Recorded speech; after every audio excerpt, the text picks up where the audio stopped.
জন্য আমার আল্লাহ এই সূরাটির মধ্যে সুন্দর করে বলছেন, একবার বলছেন না, বারবার করে, কয় একবার বলছেন, ফাবি আইয়ালাই রব্বিকুমা তুকাদ্দিবান। রে মানুষ, আমার দেওয়া কোন একটি নিয়ামত অস্বীকার করবে বলো?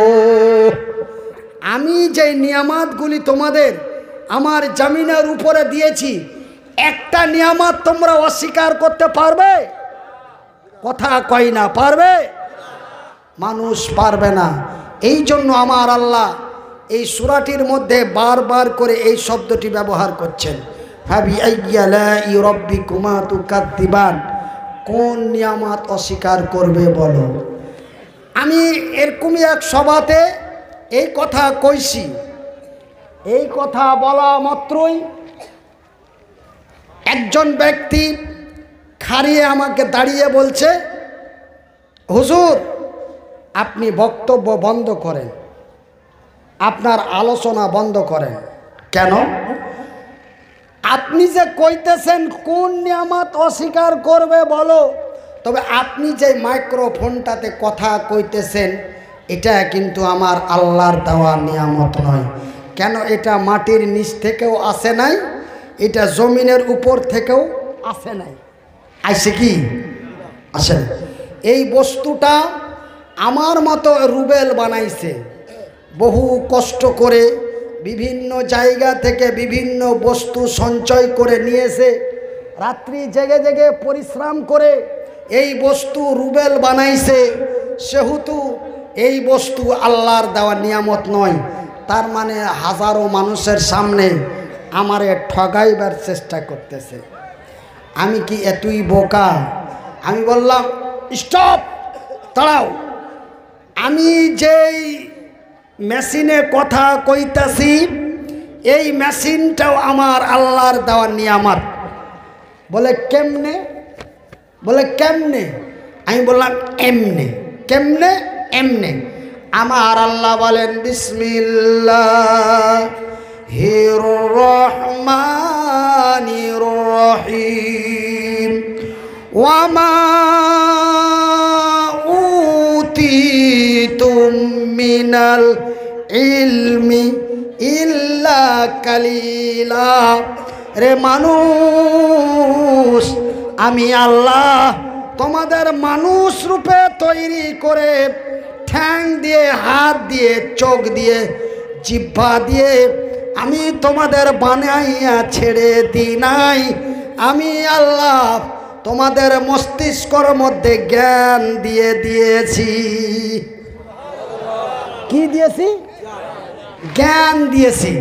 আমি যদি তোমাদের মাথায় জ্ঞান না দিতাম, তোমরা এই যন্ত্র বানাতো দূরের কথা, তোমরা জঙ্গলে জঙ্গলে গু খাইতা। কথা কয় না? তোমরা এই মতো মোবাইল বানাতো দূরের কথা, এই মতো মেশিন বানাতো দূরের কথা, হেলিকপ্টার, বিমান, প্রজেক্টর বানাতো দূরের কথা, তোমরা জঙ্গলে জঙ্গলে উলঙ্গ হইয়া গাধা ঘোড়ার মতো জঙ্গলে জঙ্গলে গু খায়া বেড়াইতা। কিন্তু আমি আল্লাহ তোমাদের অতি সম্মান করে, অতি যত্ন করে, অতি মহব্বত দিয়ে, অতি ভালোবাসা দিয়ে তৈরি করেছি। এবং আমি তোমাদের মস্তিষ্কর মধ্যে, তোমাদের মাথার মধ্যে জ্ঞান দিয়ে দিয়েছি। এই আমার জ্ঞানের ওসিলায়, আমার জ্ঞানের দ্বারাই এই বস্তু তৈরি করেছো, সেহেতু এটাও আমার দেওয়ার নিয়ামত। সুবহানাল্লাহ কয় না? একবার জোরে আল্লাহ রে ডাকেন, লা ইলাহা ইল্লাল্লাহ, লা ইলাহা ইল্লাল্লাহ, দেওয়ার পরে মহান রব্বুল আলামিন ছেড়ে দেন নাই। মহান আল্লাহ রব্বুল আলামিন মৃত্যুর পরে, কিসের পরে? মৃত্যুর পরে মহান আল্লাহ আমাদের জন্য আরো এক নিয়ামত বানাইছেন। সেই নিয়ামতটার নাম কি? বুঝেন নাই? কি? মৃত্যুর পরে মহান আল্লাহ রব্বুল আলামিন পর ইহকাল গমন করে পরকালে যাওয়ার পরে মহান আল্লাহ আমাদের জন্য আরো একটি নিয়ামত বানাইছেন। সেই নিয়ামতটার নাম কি কোন? জান্নাত। কেরা কইল গো? হাত তুলে কোন কেরা কইল গো? জান্নাত।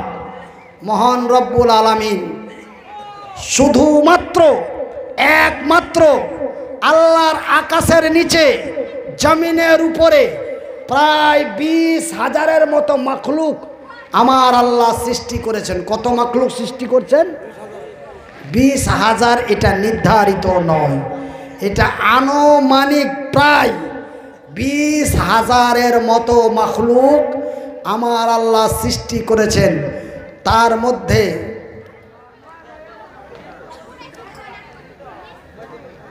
সর্বোচ্চ উত্তম করে আশরাফুল মাখলুক করে হুদাল্লিন নাস করে এই পৃথিবীর মানুষকে আমাদেরকে তৈরি করেছেন এবং মহান রব্বুল আলামিন জান্নাত তৈরি করেছেন।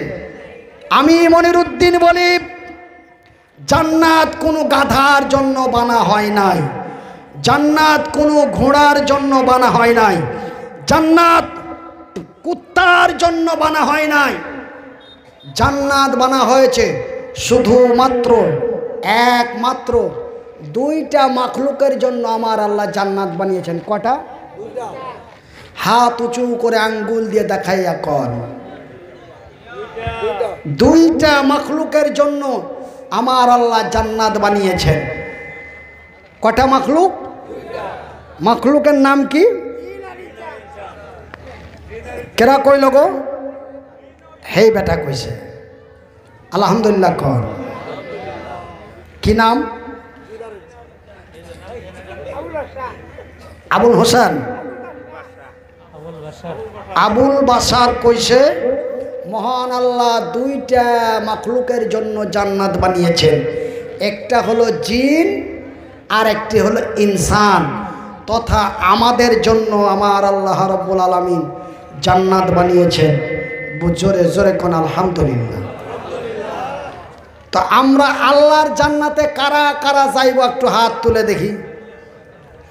লিল্লাহে তাকবীর, নারায়ে তাকবীর, নারায়ে তাকবীর, নারায়ে তাকবীর।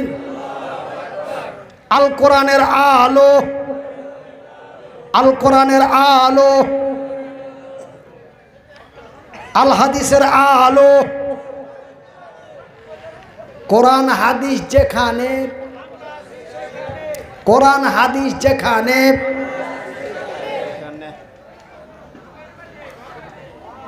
এই থুতু খেলার জন্য কিছু বস্তু নেই, থুতু খেলার বস্তু। কোরআনের দুশ্মন, কোরআনের দুশ্মন, কোরআনের শত্রু। আমার ভাইয়েরা, আমার বন্ধুরা, তবে আমরা সকলেই জান্নাতে যাবার চাই। জোরে কোন আলহামদুলিল্লাহ।